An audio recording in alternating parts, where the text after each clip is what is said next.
Friends, मेरा नाम वासुदेव शुक्ला है। आज क्लास 10th की साइंस की बुक का चैप्टर 30 स्टार्ट करेंगे और चैप्टर का नाम है मेटल एंड नॉन मेटल्स। तो वीडियो शुरू करते हैं। तो इस चैप्टर में आप जानेंगे कि मेटल्स और नॉन मेटल्स होते क्या हैं और आप जानेंगे इसमें डिफरेंसेस क्या क्या होते हैं। काफ़ी सारे डिफरेंसेस जो इस चैप्टर में आपको देखने को मिलेंगे और मेटल्स की क्या क्या रिएक्शन होती हैं और नॉन मेटल्स की क्या क्या रिएक्शन होती हैं। और इस चैप्टर में आप जानेंगे इनके नेचर क्या होते हैं और फुल एक्सप्लेनेशन के साथ इसके बारे में बताऊंगा। और बहुत सारी इसमें प्रॉपर्टीज हैं, जैसे केमिकल प्रॉपर्टीज हैं और फिजिकल प्रॉपर्टीज हैं। मेटल्स और नॉन मेटल्स की क्या क्या होती हैं। तो इस चैप्टर का पार्ट फर्स्ट स्टार्ट करते हैं। तो तकरीबन आज के समय में 118 एलिमेंट है, यानी कि total element today non today कितने हैं? 118। और इसमें से 90 मेटल्स हैं और तकरीबन 22 नॉन मेटल्स हैं। और इनके अलावा जितने बचते हैं वो हमारे मेटलॉइड हैं। और मेटल्स के कुछ एग्जांपल लिख देता हूँ यहाँ पे, जैसे सोडियम, आयरन और एल्यूमिनियम।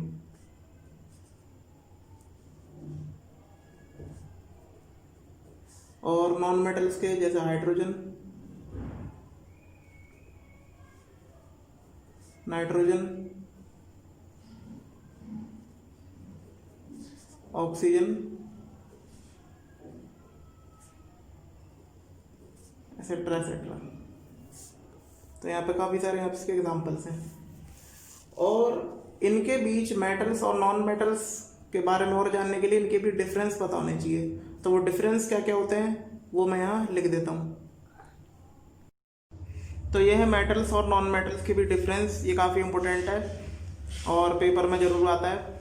तो मेटल्स जो होते हैं ये क्या होते हैं? सॉलिड फॉर्म में होते हैं, सिर्फ मरकरी को छोड़कर। ये सिर्फ लिक्विड स्टेट में पाया जाता है, बाकी जितने भी सॉलिड हैं वो सब मेटल्स होते हैं। और जो नॉन मेटल्स हैं वो सॉलिड में भी पाए जाते हैं, यानी कि सॉलिड स्टेट भी होती है उनकी, लिक्विड स्टेट भी होती है और गैस भी, यानी ठोस, द्रव और गैस तीनों में उपस्थित होते हैं। जैसे कार्बन है तो ये सॉलिड में फॉर्म होता है, और जो ब्रोमीन है इसका लिक्विड फॉर्म होता है, और जो हाइड्रोजन है वो गैस की फॉर्म में होता है। तो देखिए तीनों नॉन मेटल्स जो हैं वो तीनों फॉर्म में मिल जाते हैं, नॉन मेटल्स। और जो मेटल्स होते हैं वो डक्टाइल भी होते हैं और मैलेबल भी होते हैं, यानी आघातवर्धिता और तन्यता इनमें दोनों होती है। डक्टिलिटी किसे बोलते हैं? तन्यता, जब इसको यानी कोई मेटल है और उसको हम थिन वायर के रूप में कन्वर्ट कर सकते हैं, यानी पतले तार के रूप में। और मैलेबल होते हैं कि हम उसको हार्म करके फाइन शीट में कन्वर्ट कर देते हैं, यानी पतली चादर में परिवर्तित कर सकते हैं, तो वो कहलाते हैं मैलेबल। तो ये मेटल्स में आते हैं, यानी ये जो प्रॉपर्टी होती है मेटल्स की वो डक्टाइल भी होती है और मैलेबल भी होती है। और नॉन मेटल्स जो होते हैं ना ही वो डक्टिलिटी होती है उसमें, ना ही वो मैलेबिलिटी होती है, दोनों प्रॉपर्टीज में शो नहीं होती। और जो मेटल्स होते हैं उसमें सोनरस प्रॉपर्टी होती है, यानी अगर हम किसी मेटल को हार्म करते हैं तो उससे साउंड प्रोड्यूस होता है, और जबकि नॉन मेटल्स में नहीं होता। और मेटल्स जो होते हैं वो लस्ट्रस प्रॉपर्टी होती है, यानी कि इनमें धात्विक चमक होती है, यानी इनमें अंदर चमक होती है और ये शाइन करते हैं, और ये इनकी नेचुरल प्रॉपर्टी है। जबकि नॉन लस्टर होते हैं नॉन मेटल्स, उनमें कोई भी इनकी चमक नहीं होती, शाइन नहीं होते वो, आयोडीन को छोड़कर। और मेटल्स जो हैं वो मेल्टिंग पॉइंट और बॉइलिंग पॉइंट इनका काफ़ी हाई होता है, क्योंकि ज़्यादातर ये सॉलिड स्टेट में होते हैं, सीजियम और गैलियम को छोड़कर। और जबकि नॉन मेटल्स जो हैं इनका melting point, boiling point metals के अपेक्षा कम होता है। तो मेटल और नॉन मेटल के बीच और भी बहुत डिफरेंसेस हैं। जैसे जो मेटल होते हैं वो गुड कंडक्टर होते हैं हीट और इलेक्ट्रिसिटी के, लेड और मरकरी को छोड़कर। और नॉन मेटल्स जो होते हैं वो बैड कंडक्टर होते हैं हीट और इलेक्ट्रिसिटी के ग्रेफाइट के अलावा, क्योंकि ग्रेफाइट एक कार्बन का ही एलोट्रॉप है और जो इसकी सरफेस होती है बहुत स्लिपरी होती है और इसमें एक इलेक्ट्रॉन फ्री रहता है, जिसकी वजह से इसमें इलेक्ट्रिसिटी कंडक्ट हो जाती है। मेटल्स जो होते हैं उनमें डेंसिटी काफ़ी हाई होती है क्योंकि ज़्यादातर सॉलिड फॉर्म में होते हैं, लेकिन सोडियम पोटेशियम एक ऐसे मेटल्स हैं जिनमें लो डेंसिटी होती है और ये एक ऐसे मेटल्स हैं जिनको चाकू से आसानी से काटा जा सकता है। और जो नॉन मेटल्स होते हैं उनमें लो डेंसिटी होती है क्योंकि ज़्यादातर वो गैसेस फॉर्म में पाए जाते हैं और लिक्विड फॉर्म में। और डायमंड एक नॉन मेटल है लेकिन तब भी ये बहुत ज़्यादा हार्ड है और इसकी डेंसिटी हाई होती है और ये कार्बन का ही एलोट्रॉप है। और जितने भी मेटल्स हैं वो ज़्यादातर रिएक्टिव हैं और जबकि नॉन मेटल्स नॉन रिएक्टिव। और मेटल्स जो होते हैं वो आयनिक बॉन्ड के साथ एक दूसरे से जुड़े होते हैं। जैसे कोई मेटल नॉन मेटल के साथ रिएक्ट करता है तो वो आयनिक बॉन्ड बनाता है, यानी इसमें आयंस होते हैं प्लस माइनस। और जो कोवलेंट बॉन्ड होता है वो नॉन मेटल्स में होता है क्योंकि जितने भी ज़्यादातर जो नॉन मेटल्स हैं वो गैसेस फॉर्म में है और जब कोई भी नॉन मेटल किसी दूसरे नॉन मेटल के साथ रिएक्ट करता है तो वो कोवलेंट बॉन्ड के थ्रू वो बॉन्ड बनाता है। तो कुछ इसमें और भी प्रॉपर्टी है मेटल्स और नॉन मेटल्स की। जैसे मेटल्स फॉर्म्स बेसिक ऑक्साइड, ये मैंने पहले ही बताया था कि जितने भी मेटल्स होते हैं जब वो ऑक्सीजन के साथ रिएक्ट करते हैं तो वो बेसिक ऑक्साइड बनाते हैं और ये मैंने चैप्टर 2 में बताया था। और जितने भी नॉन मेटल्स होते हैं वो एसिडिक ऑक्साइड बनाते हैं। जैसे सल्फर डाइऑक्साइड हमें पता है एक एसिडिक सब्सटेंस होता है, ये कार्बन डाइऑक्साइड ये भी एक एसिडिक है। और सिल्वर और कॉपर ये बहुत ही बेस्ट कंडक्टर माने जाते हैं इलेक्ट्रिसिटी के और कॉपर का तो कमर्शियल यूज़ भी होता है। और कुछ एलिमेंट्स ऐसे होते हैं जिसमें मेटल्स और नॉन मेटल्स की दोनों की ही प्रॉपर्टी उसमें उपस्थित होती है, यानी प्रेजेंट होती है। तो ऐसे एलिमेंट्स क्या कहलाते हैं जिसमें मेटल्स की प्रॉपर्टी भी हो और नॉन मेटल्स की भी प्रॉपर्टी, तो वो कहलाते हैं मेटलॉइड्स। यानी ये वो सब्सटेंस होते हैं जिनमें मेटल्स की प्रॉपर्टी होती है और नॉन मेटल्स की भी। तो अब हम इस टॉपिक में जानेंगे जब हम मेटल्स को यानी जितने भी मेटल्स हैं अगर उसको एयर के साथ रिएक्शन कराई जाती है तो उसकी केमिकल प्रॉपर्टीज क्या क्या होती हैं। तो यहाँ पे इसका फॉर्मूला है सिंपल सा। जब मैं किसी मेटल को ऑक्सीजन के साथ रिएक्ट करवाता हूँ तो मुझे मेटल ऑक्साइड प्राप्त होता है। तो जैसे इसके एग्जांपल है, जैसे मैग्नीशियम को मैंने ऑक्सीजन के साथ रिएक्ट करवाया तो मुझे मिला मैग्नीशियम ऑक्साइड। इसको बैलेंस कर लेते हैं। तो यहाँ पर ये जब मैं मेटल्स को कोई भी मेटल है ऑक्सीजन के साथ रिएक्ट करवाते हैं तो मिला मुझे मैग्नीशियम ऑक्साइड, जैसे मैग्नीशियम ऑक्सीजन मैग्नीशियम ऑक्साइड। और जैसे कॉपर है, कॉपर को ऑक्सीजन के साथ रिएक्ट करवाया तो यहाँ मुझे मिला कॉपर ऑक्साइड। और जैसे एल्युमिनियम को मैंने ऑक्सीजन के साथ रिएक्ट करवाया तो मुझे मिला एल्युमिनियम ऑक्साइड। तो ये बिल्कुल इसकी सिंपल सी प्रॉपर्टी है। और इसमें जितने भी प्रॉपर्टीज हैं वो मैं एक करके बताता हूँ। तो जैसे सोडियम और पोटेशियम ये इतने रिएक्टिव होते हैं जब इसको ऑक्सीजन के साथ रिएक्ट करवाया जाता है तो ये कैच फायर हो जाते हैं, यानी कि ये तुरंत आग पकड़ लेते हैं। और इससे बचाने के लिए इसको केरोसिन ऑयल में डुबोकर रखा जाता है।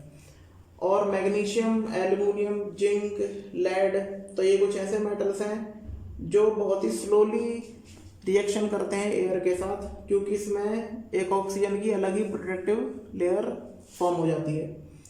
और मैग्नीशियम एक ऐसा सब्सटेंस है, तो जैसा आपने पढ़ा भी होगा कि मैग्नीशियम रिबन को जलाने से पहले उसको साफ किया जाता है, तो वो भी एक इसकी प्रॉपर्टी है क्योंकि उसके ऊपर डस्ट पार्टिकल्स आ जाते हैं तो इसलिए उसको साफ करना जरूरी होता है। और आयरन फिलिंग्स यानी कि लोहे के जितने भी जैसे चूर्ण होता है अगर उसको एयर के साथ जलाते हैं तो वो स्प्रिंकल करता है। और कुछ मेटल्स ऐसे हैं जैसे सिल्वर हो गया, प्लेटिनम हो गया और गोल्ड हो गया, अगर इसको रिएक्ट करवाते हैं एयर के साथ तो ये काफ़ी कम रिएक्ट करते हैं। और प्लेटिनम, गोल्ड तो एक ऐसे मेटल्स हैं जो रिएक्ट करते ही नहीं है ऑक्सीजन के साथ। तो एक ऐसे ये प्लेटिनम और गोल्ड एक ऐसे मेटल्स हो गए जिसमें कभी भी जंग नहीं लग सकता। तो मैंने जितनी भी इसकी केमिकल प्रॉपर्टीज बताई है वो मैं वीडियो के आगे दे दूंगा। तो और भी इसकी बहुत सारी प्रॉपर्टीज हैं। तो हमें पता है कि जितने भी मेटल ऑक्साइड होते हैं वो बेसिक इन नेचर होते हैं। तो अगर कोई सा भी यानी कि मेटल ऑक्साइड को अगर एसिड या बेस के साथ रिएक्ट करवाएंगे तो हमें सॉल्ट और वाटर मिलेगा। तो जैसे एग्जांपल हम देख लेते हैं, जैसे एल्युमिनियम ऑक्साइड Al2O3, अगर इसको HCl के साथ रिएक्ट करवाइए, एक एसिड है हाइड्रोक्लोरिक एसिड, तो हमें मिलेगा AlCl3 यानी कि एक सॉल्ट है और वाटर। और अगर मैंने इसी सब्सटेंस को सेम सब्सटेंस लिया है एल्युमिनियम ऑक्साइड को NaOH एक बेस है, इसके साथ रिएक्ट करवाएंगे NaOH के साथ सोडियम हाइड्रोक्साइड के साथ, तो NaAlO3 और वाटर हमें प्राप्त होगा। तो ये एम्फोटेरिक ऑक्साइड भी हैं, क्योंकि मैंने बताया भी था, यानी कि those oxide which react with acid and base to produce salt and water, so that is called amphoteric oxide. देखिए ये वो ऑक्साइड है जो इसको एसिड और बेस के साथ रिएक्ट करवा रहे हैं तो वो सॉल्ट और वाटर ही दे रहे हैं। तो ये आपके एम्फोटेरिक ऑक्साइड भी हो गए।